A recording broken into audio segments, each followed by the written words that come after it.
नमस्कार। इन सूफी कहानियों की श्रृंखला में आज जिस कहानी को लेकर उपस्थित हुए हैं, ये कहानी है एक बुढ़िया की।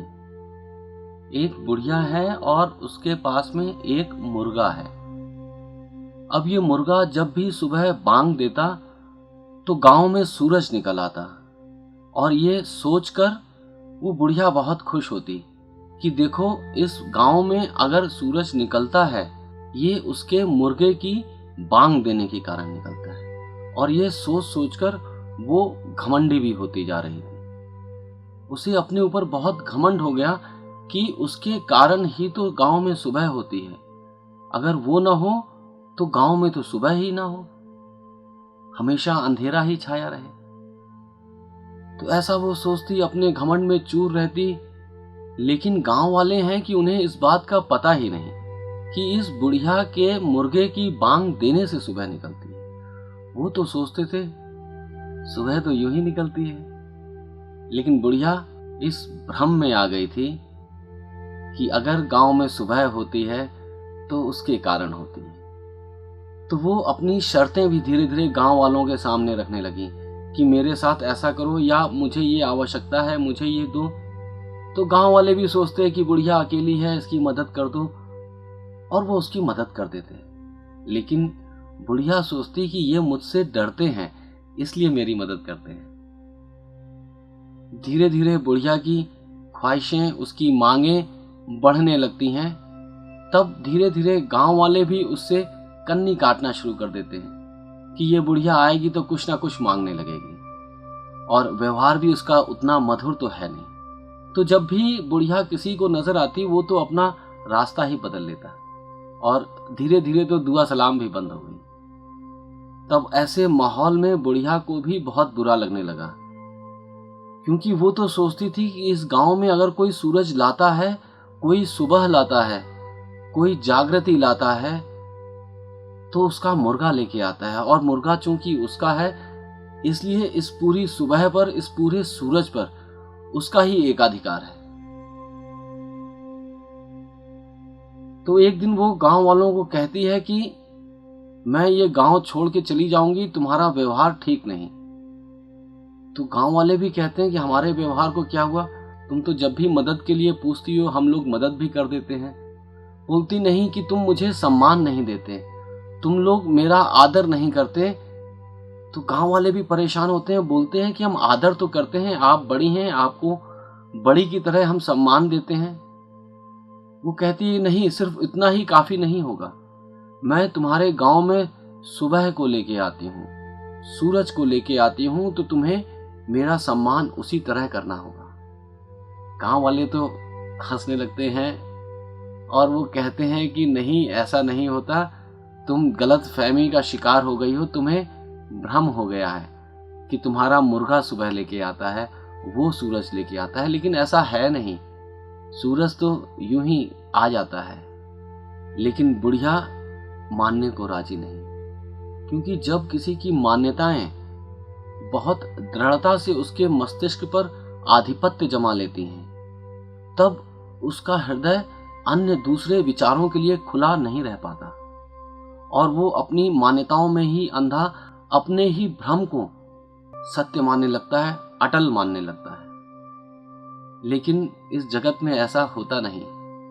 जो चीजें जैसी हैं वो वैसी ही रहती हैं, आपकी मान्यताओं की वो फिक्र नहीं करती। तो अपनी मान्यताओं को लेके ज्यादा हठी ना हो। खैर, तो स्थिति यहां तक आ पहुंची कि बुढ़िया ने ऐलान कर दिया कि तुम लोग तो अपना व्यवहार सुधारते नजर नहीं आते, तुम लोग मुझे उतना सम्मान, उतना आदर नहीं दे रहे हो जितने की मैं अधिकारिणी हूं। तो इसलिए अब मैं ये गांव छोड़कर जाती हूं और साथ में अपना मुर्गा भी ले जाऊंगी। तब तुम लोगों को पता चलेगा कि बिना सुबह के, बिना सूरज के रातें कितनी लंबी होती हैं, और ऐसी रातें जिनकी कोई सुबह नहीं होती। गांव वाले भी हंसते हैं, मुस्कुराते हैं, बोलते हैं ठीक है, आप जाएं, हमारी शुभकामनाएं आपके साथ हैं। साथ में वो कुछ भेंट भी देते हैं, जिसे वो बुढ़िया स्वीकार करती है और उस गांव को छोड़कर अनमने मन से चली जाती है।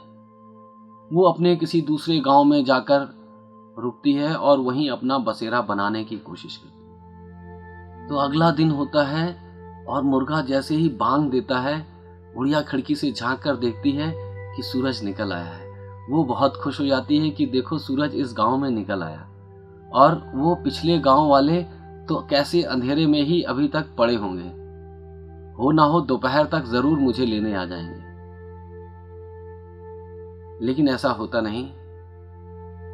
दिन बीत जाता है और उसे कोई लेने नहीं आता, कोई बुलाने नहीं आता। वो सोचती है, इंतजार करती है कि चलो शायद कल कोई आए, लेकिन कल भी कोई नहीं आता। हफ्तों, महीनों, साल बीत जाते हैं, लेकिन उस गांव से इसे बुलाने के लिए कोई नहीं आता, इसके मुर्गे को लेने के लिए कोई नहीं आता, इससे सुबह की, इससे सूरज की प्रार्थना करने के लिए कोई नहीं आता। तो ये थी छोटी सी कहानी। तो देखें, हम भी अगर अपने जीवन में हम अपने आप को बहुत ज्यादा तूल तो नहीं दे रहे हैं, ऐसा तो नहीं समझ रहे हैं कि हम नहीं होंगे तो सुबह नहीं होगी, हम नहीं होंगे तो ये काम रुक जाएंगे, हम नहीं होंगे तो इसकी जिंदगी वीरान हो जाएगी। और ऐसा सोच सोच के हम गुब्बारे की तरह फूल जाते हैं, और जब कोई हमें आईना दिखाता है तो हमें बुरा लगता है, क्योंकि हम तो सोचते हैं कि हमसे ही सब कुछ चल रहा है, पूरे जगत के केंद्र तो हम ही हैं। लेकिन वस्तुतः ऐसा होता नहीं, हम सिर्फ अपने मानसिक जगत के केंद्र हैं। अन्यथा जो वास्तविक जगत है वहां तो हम एक धूल की कण के बराबर भी नहीं। और जब हम ऐसा सोचने लगते हैं कि हमसे ही सब कुछ हो रहा है, तो हम एक तनाव से भर जाते हैं, एक अहंकार से भर जाते हैं, और उससे हमें कोई शांति या आराम नहीं मिलता, उससे हमें तनाव ही मिलता है, उससे हमें कटुता ही आती है। तो देखें, ये कहीं वास्तव में अंधेरा ही तो नहीं है जो हमारे ऊपर छाया रहता है, और हम सोचते हैं कि हम सूरज हैं। लेकिन इस अंधेरे में हम खुद कसमसाते रहते हैं, दम घुटता रहता है, लेकिन फिर भी हम इस अंधेरे की चादर को फेंक देना नहीं चाहते। हम नहीं चाहते ये मान लेना कि हम इस जगत में केंद्र बिंदु नहीं है। अपने मानसिक जगत में लाख हम अपने आप को श्रेष्ठतम मानते चलें, लेकिन वास्तविक जगत में ऐसा कुछ भी नहीं होता। हम हो ना हो, इस संसार में कोई फर्क नहीं पड़ता, सूरज यूं ही उगता रहता है। और अगर स्वयं के ऊपर इसको मानने में दिक्कत हो रही हो, तो सोच के देखें कि कितने ही लोग थे जो हमारे जीवन में आए और चले गए, और जब वो आए थे तो हम सोचते थे कि यही हमारा सूरज है, वो भी सोचते थे कि वो हमारा सूरज है।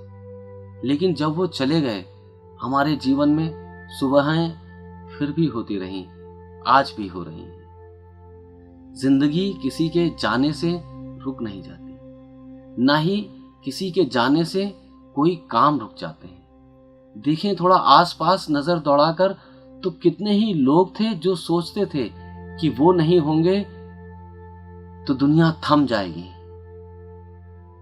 वो नहीं होंगे तो दुनिया रुक जाएगी। लेकिन ऐसा हुआ नहीं। ये दुनिया चली जा रही है, चली जा रही है। अपनी इसकी एक विकास की प्रक्रिया है, उस प्रक्रिया में ये गुजर रही है। उसमें छोटे से हिस्से, धूल के बादल हम भी हैं, इससे ज्यादा कुछ नहीं। लेकिन जब हम अपने आप को सब कुछ मानने लगते हैं, तब हम तनाव से भर जाते हैं, त्रासदी से भर जाते हैं, दुख से, पीड़ा से हमारा मन दुखी होने लगता है। तो अपने आप को वो मुर्गा ना समझें जिसकी बांग से ही सूरज निकलता है। सूरज तो यूं ही उगता रहेगा। हाँ, हम उस सुबह का मजा ले लें, ये कला हम सीख लें कि इस सुबह का आनंद कैसे लिया जाता है। और ये आनंद तभी आ सकता है जब हम तनाव में ना हो। और जब हम फिजूल के तनाव ले लेते हैं, तब तो फिर खुश रहना भी मुश्किल हो जाता है। तो देखें, अपने ऊपर इतना बोझ ना ला दें कि आप से ही दुनिया चल रही है। इस बोझ को अगर आप उतार देते हैं तो यकीन माने बहुत हल्का फुल्का महसूस करेंगे। और जब हमारे होने ना होने से किसी की जिंदगी में, किसी भी जगत में कोई फर्क नहीं पड़ता, तो हम यूं ही खामखा तकलीफें क्यों लें, परेशानियां क्यों लें, मानसिक चिंताएं क्यों लें। तो क्यों ना हम मस्त रहें। जब तक ये जीवन मिला है, जब तक ये सुबहें हमें देखने को मिल रही हैं, तब तक आनंद मनाएं, उत्सव मनाएं, प्रफुल्लता अपना भाव बना लें और शांति उसके पीछे छाया की भांति चली आएगी। तो अगर सोचते हैं कि आपकी छाया वो काली छाया ना हो, दुख, संताप, पीड़ा और दुख की ना हो, बल्कि श्वेत धवल, प्रसन्नतापूर्ण, आह्लादित, आनंदपूर्ण, प्रार्थनापूर्ण हो, तो इस बोझे को उतार दें। और जब इतना बड़ा बोझा आपके दिमाग से उतर जाता है तो आपकी 99% परेशानियां दूर हो जाती हैं। जीवन में आवश्यकताएं बहुत ज्यादा नहीं हैं, लेकिन वासनाएं कभी तृप्त नहीं होती, ये दुष्पूर हैं। तो देखें, इस समझ की एक किरण को उतारें अपने अंधेरे कमरे में, तो आप पाएंगे कि उस छोटी सी किरण से भी पूरा सूरज आपके कमरे में उतर आया। सुबह हो गई। तो यूं ही सुबह, हर सुबह आनंद से उठें, प्रार्थना पूर्ण हृदय को लेकर उठें, परमात्मा को धन्यवाद देते हुए उठें कि सूरज फिर उगा है। नमस्कार।